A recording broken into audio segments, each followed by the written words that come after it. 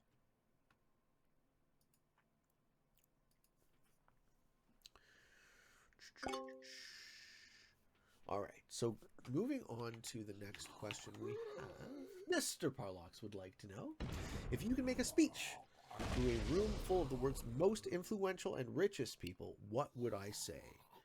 I would say, you don't want to hear what I have to say. You don't care what I have to say.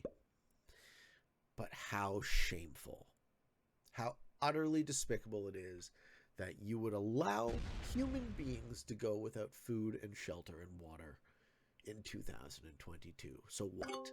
So you can buy another yacht, so you can shit on a golden toilet. It's disgusting to me. You should be ashamed. At a certain point, wealth becomes disgusting.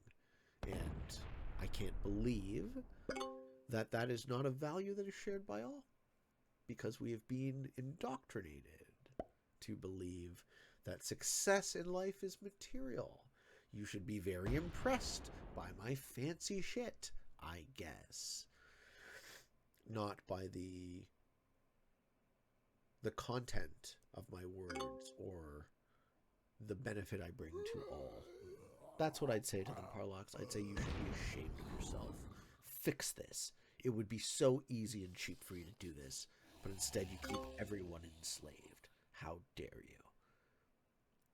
XC Dude 96, this is my boy, the real Chad, would like to know, hello Pete, any advice to newer Twitch streamers as to what to do to make a good stream? I want to get my audience involved as much as possible, and I want them to enjoy the best possible stream. So the first thing I'm going to do is I'm going to shout you out. Where are you in chat? Carter, are you still here? Just post a message if you're still here, and we can get more folks subscribed to your channel. I could probably search for it in Twitch.